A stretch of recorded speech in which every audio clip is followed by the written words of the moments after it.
साल 2025-26 के लिए एक फाइनेंस एक्ट 2025-26 में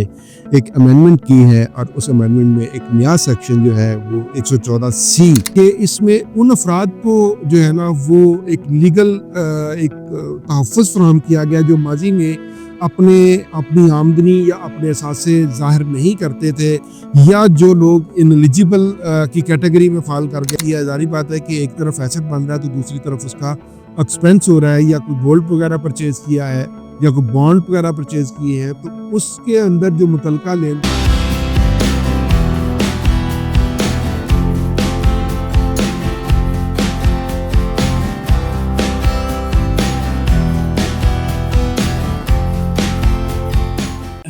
अस्सलाम वालेकुम नाजरीन, मैं हूं अदील हैदर और आप देख रहे हैं लीगल और इकोनॉमिक डिस्कशंस। नाजरीन, एफबीआर ने सर्कुलर नंबर 1 साल 2025-26 के लिए एक फाइनेंस एक्ट 2025-26 में एक अमेंडमेंट की है और उस अमेंडमेंट में एक नया सेक्शन जो है वो 114 सी 114 सेक्शन जो है वो टैक्स रिटर्न की फाइलिंग से मुतल्लिका है और उसके अंदर एक नया सेक्शन इंसर्ट कर दिया है 114 सी के नाम से या नंबर से। और उसके अंदर जो चीज़ें उन्होंने फैसिलिटेट किया है वो हम उसके मंदरजात जो है वो हम आपके सामने रख देते हैं कि जो फाइनेंस एक्ट 2025-26 आया था उसमें जो अमेंडमेंट्स आई हैं वो ये है कि इसको हम एक अनडिक्लेयर्ड या एक हिडन एमनेस्टी भी हम इसमें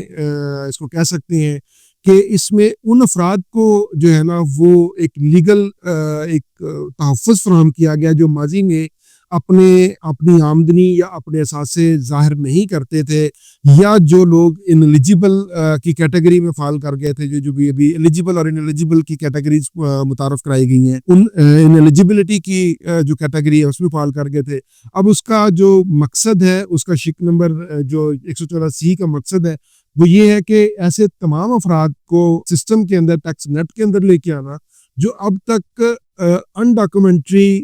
डॉक्यूमेंटेड जो सोर्सेज हैं उनके जरिए जो लेन देन करते हैं। जैसे कोई अगर बंदा बैंक के थ्रू लेन देन नहीं करता अपनी प्रॉपर्टी परचेज करने के लिए या कोई गाड़ी परचेज करने के लिए तो इन लोगों को जो है इस सिस्टम के अंदर शामिल करने के लिए ये बेसिकली ये सेक्शन जो है वो इंट्रोड्यूस करवाया गया है, इंसर्ट करवाया गया है। और ऐसे अफराद जो है वो इनएलिजिबल कहलाते थे जो कैश पे तमाम ट्रांजेक्शन्स करते थे। इसकी जो शराइत है एलिजिबिलिटी की जो शराइत है वो ये है कि जिस भी बंदे ने अपनी जो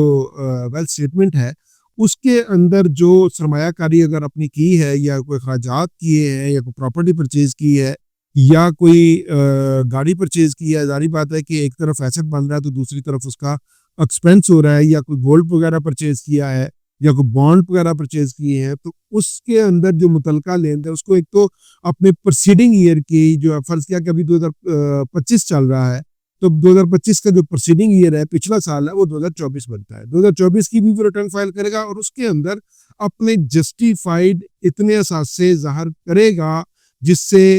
जो है वो अगले साल में वो प्रॉपर्टी जो वो परचेज करना चाह रहा है वो परचेज कर सकेगा और उसका कम से कम 130% वो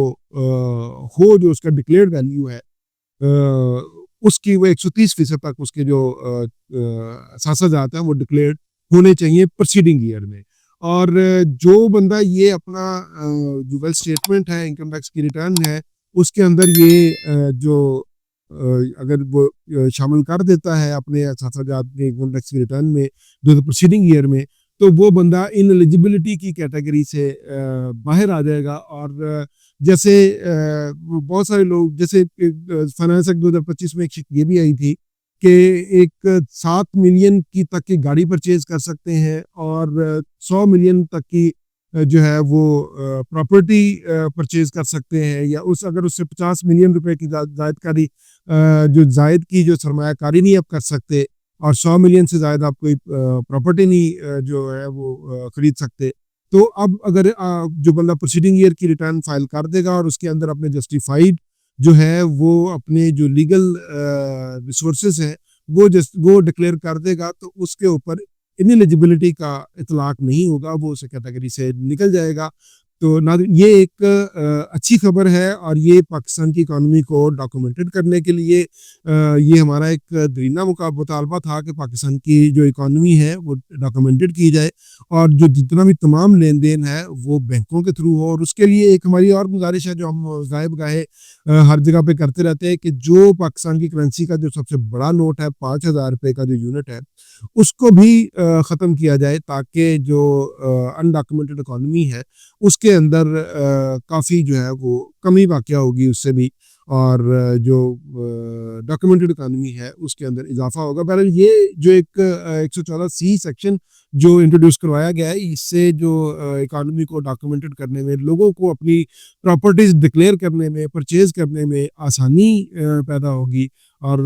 इसका ये एक बड़ी अच्छी और होपफुल किस्म की एक सिचुएशन है। और हम उम्मीद करते हैं कि लोग अपने जो असासाजात हैं जो वो डिक्लेयर करेंगे और जितनी भी ट्रांजैक्शंस होगी वो थ्रू बैंकिंग चैनल और इस शिक से फ़ायदा उठाकर अपनी जो ट्रांजैक्शंस हैं वो थ्रू बैंकिंग चैनल और थ्रू लीगल वे करेंगे। आज के लिए इतना ही, इजाज़त दीजिए। अल्लाह हाफ़िज़।